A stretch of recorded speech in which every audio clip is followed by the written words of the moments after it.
Subscribe చేసేటప్పుడు పక్కనే ఉన్న గంట సింబల్ ను నొక్కి యాక్టివేట్ చేసుకోండి. ఆల్రెడీ సబ్స్క్రైబ్ చేసిన వాళ్ళు కూడా దయచేసి బెల్ బటన్ ను యాక్టివేట్ చేసుకోండి.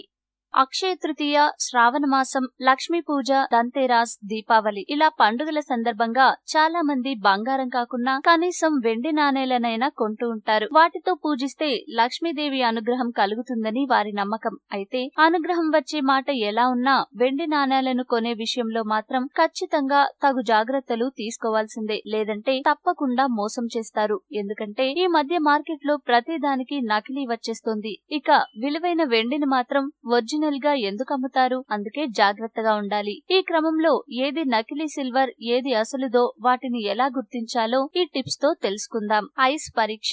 లోహాలన్నింటిలోనూ వెండికి ఉన్నటువంటి ఉష్ణవాహకత దేనికి లేదు. ఈ క్రమంలో ఏదైనా సిల్వర్ కాయిన్ లేదా బార్ పై ఒక చిన్న ఐస్ క్యూబ్ ను ఉంచితే అది వెంటనే కరిగిపోతుంది. అలా కరగలేదంటే అది కల్తీ సిల్వర్ కావచ్చు. Purity stamp. బంగారాన్ని క్యారెట్లలో కొలవడం ద్వారా అందులో నాణ్యత ఎంత ఉందో సింపుల్ గా తెలుసుకుంటాం కదా. అలాగే వెండికి కూడా స్వచ్ఛతను పరీక్షించొచ్చు. అది హాల్ మార్క్ గుర్తుతో. అంతేకాదు ఆ గుర్తుతో పాటు సదరు కాయిన్ లేదా బార్ పై అందులోని వెండి స్వచ్ఛతను తెలియజేసే విధంగా 99.995% అని సంఖ్యలు ఉంటాయి. అంటే అంత శాతంలో ఆ వెండి స్వచ్ఛమైందన్నమాట. Magnet test. అసలైన వెండి అయస్కాంతానికి అతుక్కోదు. ఒకవేళ మీరు కొన్న వెండి కాయిన్ లేదా బార్ అయస్కాంతానికి అతుక్కుంటే గనక అది నకిలీదని గుర్తించండి. మీరు కొన్న సిల్వర్ బార్ లేదా కాయిన్ ను 45 డిగ్రీల కోణంలో వంచి దానిపై చిన్నపాటి అయస్కాంతాన్ని పెడితే అది నెమ్మదిగా జారుతుంది. ఒకవేళ సదరు అయస్కాంతం నెమ్మదిగా జారకుండా వేగంగా జారినా, లేదంటే ఆ అయస్కాంతం సదరు వెండి కాయిన్ లేదా బార్ కు అలాగే అతుక్కున్నా మీరు కొన్న వెండి వస్తువులు నకిలీవని తెలుసుకోండి. ధ్వని పరీక్ష.